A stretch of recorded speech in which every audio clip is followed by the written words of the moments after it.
동방으로 이동하고 있습니다. 그리고 시날에서 평지를 만났다 그랬습니다. 여기서 동방이라고 하는 것은 에덴 동산을 기준으로 보았을 때 동쪽 방향을 가리킨다라고 하는 거예요. 여러분, 에덴 동산이 어떤 장소였습니까? 매일 하나님이 찾아오시는 장소였습니다. 그런데 사람들이 에덴 동산으로부터 멀리 가는 거예요. 더 멀리 가는 거예요. 더 멀리 이동하고 있는 거예요.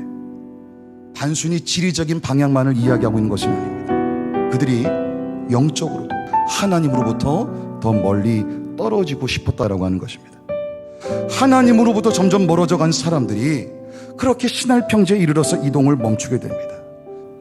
하나님과 교제하기에 알맞은 땅을 고른 것이 아니라 자신들이 배불리 먹을 수 있는 곳, 자신들이 편안하게 살아갈 수 있는 그 장소를 눈여겨봤다라고 하는 겁니다.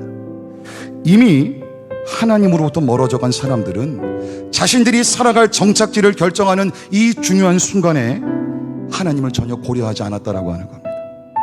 그런데 그곳에서 인류 문명사에 나타난 커다란 발전이 계속되었습니다. 하나님이 주신 능력으로 하나님과 상관없는 발전을 이루어가기 시작했습니다. 그런데 여기서도 중요한 점이 한 가지가 있습니다. 문명의 발전이 편리함을 가져다 주었는데 하나님이 우리에게 주고자 하시는 평안함과는 결이 달랐다는 데 있습니다. 자신감이 넘쳤는데 이제는 하나님 도움 없어도, 하나님 의지하지 않고도 내 힘으로, 우리의 힘으로 충분히 살아남을 수 있다라고 하는 자만감에 빠져들기 시작했다라고 하는 것입니다. 왜 이들이 이렇게까지 하나님을 멀리하고 싶었을까? 어떤 이유 때문에 하나님에 대해서 반감을 가지게 되었을까? 저는 이 말씀을 묵상하다가 혹여나 이들에게 아직 해결되지 않는 상처가 있을 수 있겠다, 그런 마음이 생기기 시작했습니다. 무슨 상처였을까요? 무엇 때문에 감정이 상했을까요? 누구를 오해하고 있었을까요? 그들이 어려서부터 수없이 들어왔던 하나님의 홍수 심판 이야기가 있습니다.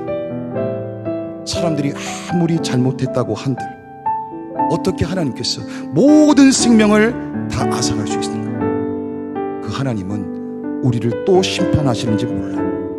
그때 우리는 반드시 그 하나님의 심판에서 살아남아야 되는데 홍수와 같은 심판이 반복되더라도 우리는 더 이상 이전의 과거의 아픔을 되풀이하지 않을 것이다. 그러면 어떻게 하면 될까?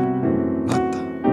높은 탑이 있으면, 하늘에 닿는 높은 탑이 있으면 큰 홍수가 와도 그곳에 피신하면 되지 않을까? 그래, 몸이 부서지게 열심히 해서 하나님 없이도 잘 살아가고 말 거야. 이제 우리는 우리의 힘으로 우리의 역사를 만들어갈 수 있어. 여러분, 해결되지 않은 상처는 굉장히 무섭습니다. 이해되지 않는 상황 때문에 내 감정에 부딪힘이 생겨서 굉장히 무서운 결과를 초래할 수 있다는 거예요. 나의 경험, 좁은 시야 안에서 판단하는 오해가 끔찍한 결과를 낳을 수도 있다는 겁니다. 지난 한 주도 우리의 삶 가운데 예상하지 못했던 일들이 계속되었을 것입니다.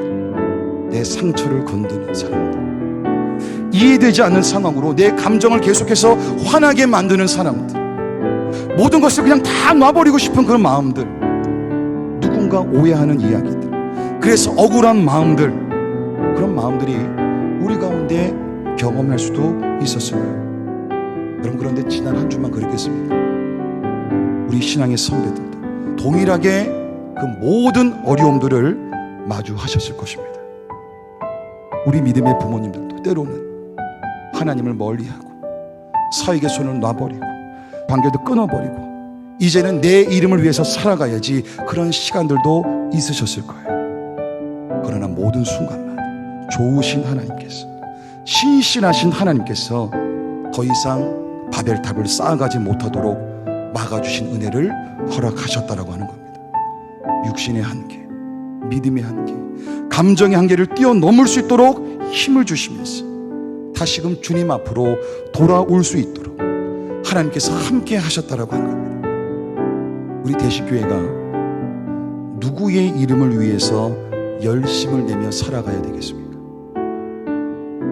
우리 대식교회가 누구의 이름을 위해서 열심을 내며 살아가야 되겠습니까? 오직 하나님의 이름을 위해서 열심을 내어야 될 줄 믿습니다. 하나님께서 우리에게 주신 비전, 하나님의 은혜를 체험하며 하나님의 일꾼을 양육하여 하나님의 나라를 확장해 나가는 사랑의 공동체, 말씀과 성령의 능력으로 이 비전을 이뤄가기 위해서 여러분의 신발끈을 다시금 맬 수 있기를 축원합니다.